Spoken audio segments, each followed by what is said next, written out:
ভাষাতে ঘন ঘন আসে দাম, কানেতে শুনি কম, পিছে পিছে জম আমার ঘুরতে লাগল, পিছে পিছে ইসরাইল আমার ঘুরতে লাগিল। হাঁটো হয়ে আসছে পাওয়া, ভিন্ন হলো সর্বদা, হাঁটো হয়ে আসছে পাওয়া, ভিন্ন হলো সর্বদা। ভাবি বুঝি সময় আমার ফুরিয়ে আসিল, পাখি বুঝে উড়ে যাবার সময় হলো, পাখি বুঝে উড়ে যাবার সময় হলো। আমার আব্বাজি সোনা মানিকেরা, ও আল্লাহ নবী সাল্লাল্লাহু তাআলা আলাইহি ওয়াসাল্লাম জঙ্গে খান্দকের ময়দানের মধ্যে আল্লাহ নবীর একজন সাহাবী, যার নাম হলো হযরত জাবের রাদিয়াল্লাহু তাআলা আনহু, আল্লাহর নবীর পেটের দিকে তাকে লক্ষ্য করে দেখে আল্লাহ নবী পেটের মধ্যে পাথর বেঁধে আছে। হযরত জাবের রাদিয়াল্লাহু তাআলা আনহু তিনি যেন চিন্তা করতে আছে, আয় আল্লাহ, ও নবী না হলে দুনিয়া হতো না, ও নবীর জন্য আমরা সম্মান পেয়েছি। ও নবী যদি বলে দেয় উহুদের পাহাড় তো সোনা হয়ে যায়, তবে উহুদের পাহাড় সোনা হয়ে যাবে। আমার নবী নিজের জন্য কখনো তিনি কোনো কিছু চাইনি। আব্বাজি সোনা মানিকেরা, হযরত জাবির দেখে নবীর পেটের মধ্যে পাথর বাঁধা আছে। ও সোনা মানিকেরা, আপনার আমার ঘরে খাবারের কোনো অভাব নাই, আপনার আমার ঘরে টাকার কোনো অভাব নাই, আপনার আমার ঘরে পোশাকের কোনো অভাব নাই, তবে আমার নবী মুস্তাফা নিজের জন্য চিন্তা করে নিয়ে উম্মত উম্মতিদের জন্য চিন্তা করেছিলেন। তাই তো দেখা গেল হযরত জাবির দেখতে পায় নবীর পেটের মধ্যে পাথর বাঁধা আছে। হযরত জাবির চিন্তা করে বাড়ির মধ্যে যদি কোনো খাবার থাকে নবীকে দাওয়াত করে বাড়ির মধ্যে আমি খাওয়াইব। আল্লাহ নবীর নিকটে হাজির হয়ে গেল, নবীকে বলে, হুজুর আপনি একটু হুকুম দেন, আমি বাড়ির দিকে যেতে চাই। আল্লাহর নবী বলে, ও জাবির যাও, আমি তোমাকে বাড়ি যাওয়ার জন্য হুকুম দিয়ে দিলাম। সাহাবী রাসূল হযরত জাবির মনে বড় চিন্তা করে দ্রুত গতিতে বাড়ির দিকে তিনি রওনা হলো। যাওয়ার পরে বাড়ির মধ্যে যাওয়ার পরে বিবিকে ডাক দিতে আছে, ও প্রাণের বিবি কোথায় তুমি আছো? শোনো গো শোনো, একটু আমার নিকটে হাজির হওয়া। প্রাণের বিবি স্বামীর সঙ্গে মহব্বত কেমন ছিল? হযরত জাবির রাদিয়াল্লাহু তাআলা আনহুর বিবি সম্মুখে হাজির হয়ে বলতে আছে, ও গো স্বামী গো, কি ব্যাপার কি ব্যাপার, এত দ্রুত গতিতে কেন আমাকে ডাক দিতে আছো? ও স্বামী, কি ব্যাপার, কি হয়েছে, কোন বিপদ হয়েছে কিনা এত দ্রুত গতিতে আমাকে কেন ডাক দিতে আছো? হযরত জাবির বলে, বিবি কোন কিছু হয়নি, তবে আমি এমন একটা দৃশ্য দেখেছি, ও দৃশ্যখানা আমি জীবনে কখনো কোনো দিন আমি দেখিনি। বিবি জিজ্ঞাসা করে, স্বামী গো, তবে দেরি নয় দেরি নয়, আমাকে বলো বলো কি ব্যাপার হয়েছে? হযরত জাবির বলে, বিবি নবীর পেটের মধ্যে এমন একটা দৃশ্য দেখলাম, ও নবী মুস্তাফা পেটের মধ্যে পাথর বেঁধে রেখেছে। জোরে বলুন সুবহানাল্লাহ।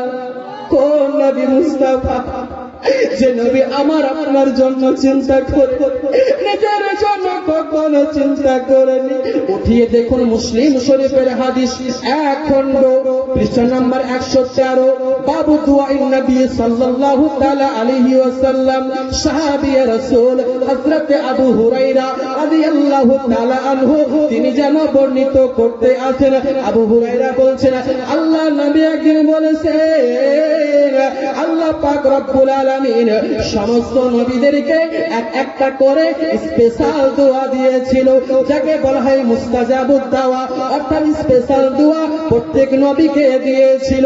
কিন্তু নবীদের দোয়া তো কবুল হয়, তবে আল্লাহ পাক একটা করে স্পেশাল দোয়া দিয়েছিল।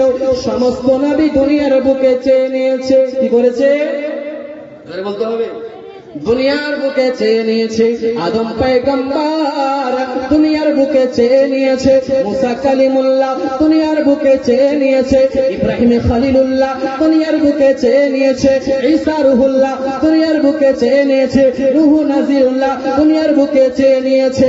নবী বলতে আছে সব নবী দুনিয়ার বুকে চেয়ে নিয়েছে, আমি নবী মুস্তাফা আমি দুনিয়ার বুকে চাইনি। চিৎকার করে বলুন সুবহানাল্লাহ।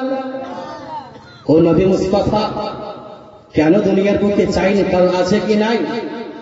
নবী বলতে আছে সমস্ত নবী দুনিয়ার বুকে চেয়ে নিয়েছে, তবে আমি নবী মুস্তাফা আমার পাপী উম্মতদেরকে চিন্তা করে দুনিয়ার বুকে স্পেশাল দোয়াখানা আমি দুনিয়ার বুকে চাইনি।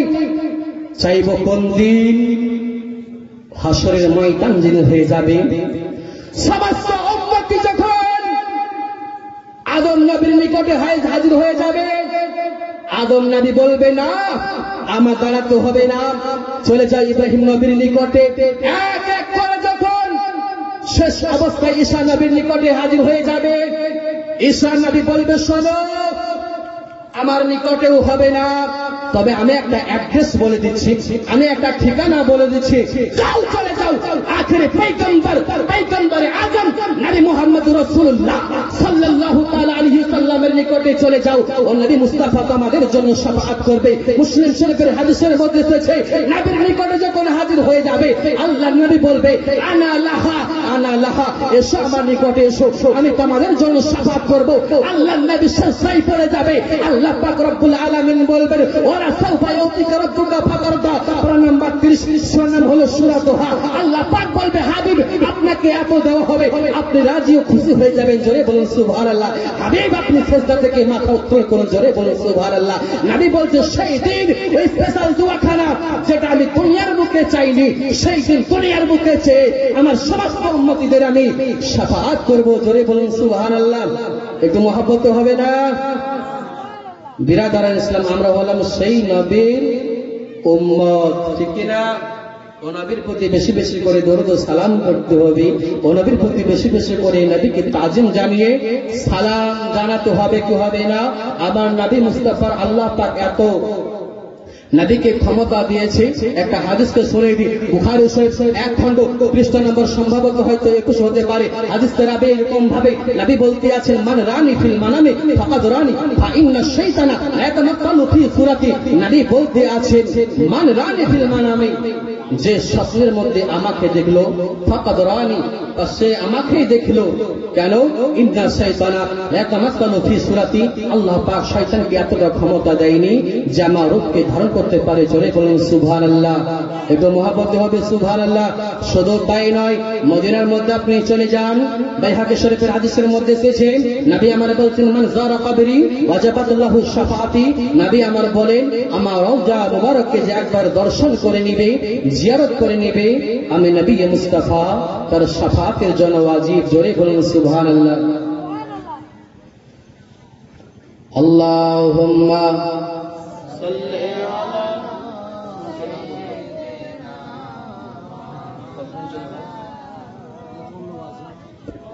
আলা আলি সাইয়্যিদিনা মাওলানা মুহাম্মদ। আমার আব্বাজি সোনা মানিকেরা, এবার আসুন আপনাদেরকে নিয়ে যাই হযরতে জাবের রাদিয়াল্লাহু তাআলা আনহু। বিবিকে জিজ্ঞাসা করে বিবি গো বলো না বাড়ির মধ্যে কি কোনো খাবার আছে? হযরতে জাবেরের বিবি বলে স্বামী গো বাড়ির মধ্যে তেমন তো কিছু খাবার নাই, অল্প কিছু আটা আছে আর একটি ছাগল আছে। তবে ও আটা দিয়ে রুটি তৈরি করা হবে আর ছাগলের গোশত তৈরি করা হবে। স্বামী গো ও খাবার দিয়ে আমরা নবীকে দাওয়াত করে খাওয়াবো। জোরে বলুন সুবহানাল্লাহ। আব্বাজি সোনা মানিকেরা, তাই যেন এরকম ভাবে হযরতে জাবির রাদিয়াল্লাহু তাআলা আনহু ছাগলকে জবাই করে দিলেন, গোশতকে তৈরি করে দেওয়া হলো, গুটি গুটি তৈরি করে দেওয়া হলো। হযরতে জাবিরের বিবি বলে, এ আমার স্বামী গো, তবে আর দেরি নয়, আমার রাসূলুল্লাহকে যাও দাওয়াত করে এসো। হযরতে জাবির রাদিয়াল্লাহু তাআলা আনহু টুক টুক টুক টুক টুক টুক করে আমার নবীর নিকটে হাজির হয়ে গেল। নবীকে বলে, নবী গো, ইয়া রাসূলুল্লাহ, ইয়া হাবিবাল্লাহ, নবীজি, আমি আপনাকে দাওয়াত দিতে আছি, আর আপনি একাই না, সঙ্গে করে আপনি কিছু সাহাবাকে নিয়ে যাবেন। চিৎকার করে বলুন সুবহানাল্লাহ। নবীর পেটের মধ্যে পাথর বাঁধা ছিল। হযরতে জাবিরের কথা শুনে নবী বলতে আছেন, ওগো জাবির শোনো, কি এমন খাবার তৈরি করেছো? বলে, ইয়া রাসূলুল্লাহ, ছাগলকে জবাই করেছি, গোশত তৈরি করা হবে, অল্প আটা আছে, খমিরকে তৈরি করেছি। নবী বলতে আছে, জাবির শোনো, ওই গোশত তৈরি করে চুলহা থেকে তুমি হান্ডিখানা নামাবে না, আর তুমি ওই আটার খমির তৈরি করে রেখে দিবে। আমি যতক্ষণ পর্যন্ত না যাব ততক্ষণ পর্যন্ত তুমি রুটি তৈরি করবে না। নবী যখন বলা হলো, হযরতে জাবির বলে, হুজুর ঠিক আছে, তাই হবে। আল্লাহর নবী এবার যেন বলতে আছে, এই জঙ্গে খন্দকের ময়দানের সাহাবারা, শোনো শোনো, তোমাদেরকে সকলকে দাওয়াত থাকলো হযরতে জাবিরের বাড়িতে, আমার সঙ্গে তোমরা দাওয়াত পেতে যাবে। জোরে বলুন সুবহানাল্লাহ। তাই কোন কবি লিখছেন, হযরতে জাবির হয়ে হাজির নবীজির কাছে, দেখে নজরে তার উদরে পাথর বাঁধা আছে। হযরতে জাবির হয়ে হাজির নবীজির কাছে, দেখে নজরে তার উদরে পাথর বাঁধা আছে। ওগো যাহার হাতে